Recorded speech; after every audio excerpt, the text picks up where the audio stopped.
ఏం జరుగుతుందిరా ఇక్కడ? అమ్ము అల్లుడు కరెక్ట్ టైంకి వచ్చావు జై. చిన్నప్పుడు మేము నాటకాలు వేస్తుంటే నువ్వే కదా స్టేజ్ వెనకాల నుండి చూసింది. చెప్పు, వాడు బాగా నటిస్తాడా నేను బాగా నటిస్తానా? వాడు నటిస్తాడంతే, కానీ నేను జీవిస్తాను. రేయ్ ఆ పండ్రా మీ ఓవర్ యాక్టింగ్. సింహం ముందు చిట్టెలకులాగా ఏమిట్రా మీ గెంతులు? ఆ రోజుల్లో జైన్ స్టేజ్ ఎక్కనీ లేదు కాబట్టి, తొక్కేశాం కాబట్టి మీరు ఫేమస్ అయిపోయారు. అదే గనక ఆ రోజుల్లో జై స్టేజ్ ఎక్కుంటేనా మీలాంటి దోమలన్నీ ఆల్ అవుట్. ఇప్పుడు తొడగొట్టి మరీ ఛాలెంజ్ చేస్తున్నా, దమ్ముంటే మీకు వాటితో పాటు స్టేజ్ ఎక్కండి. జై కంటే మేము చాలా తక్కువని మీరే ఒప్పుకుంటారు.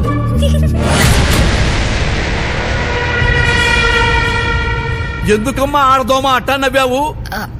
అంటే రావణ్ అంత గొప్ప నటుడు అని అనగానే నాకు నవ్వొచ్చేసింది. అమ్మా నాటకానికి రెడీ చేయండి. అట్టాగే అల్లుడు. ఘట్టం ఏదైనా పాత్ర ఏదైనా నేను రెడీ.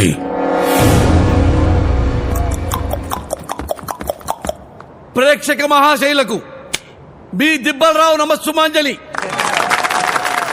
సీతమ్మ వారిని కాపాడటానికి రామలక్ష్మణులు లంకకు వెళ్లి యుద్ధం చేసే ఘట్టాన్ని చూడబోతున్నారు. ఇందులో లక్ష్మణుడిగా లవుడు, నమస్కారం. రావణాసురుడిగా కుశుడు, రాముడిగా రావణ్ దుమ్ము లేపుతున్నాడు. చూడండి. ఓరి రావణ,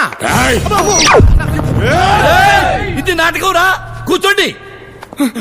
వాణ్ణన్నయ్య కుసుణ్ణి క్యారెక్టర్ని. ఇప్పటికైనా మూసి ఉన్న కళ్ళను తెరువు.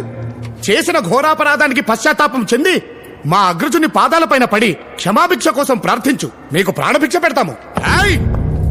నా ఆత్మజుడు ఇంద్రజిత్తు సంధించిన ఒక్క బాణానికే మూర్ఛపోయిన పెద్ద మనిషివి నీవా మాకు ప్రాణభిక్ష పెట్టేది? ఏ రావణుడంటే ఏమనుకుంటివి? కైలాసాన్నే కుదిపి ఆ శివుణ్ణే వశం చేసుకున్న పరమశివ భక్తుడు ఈ రావణుడు. సమస్త దేవదానవ యక్ష కిన్నెర కింపురుషులను జయించిన విశ్వవిఖ్యాత వీర సార్వభౌముడను. అణు అణువు స్వర్ణ శోభితమై విరాజిల్లుతున్న ఈ లంకా ద్వీపానికి చక్రవర్తి దశకంఠుడు ఈ లంకేశ్వరుడు. అది రావణంటే.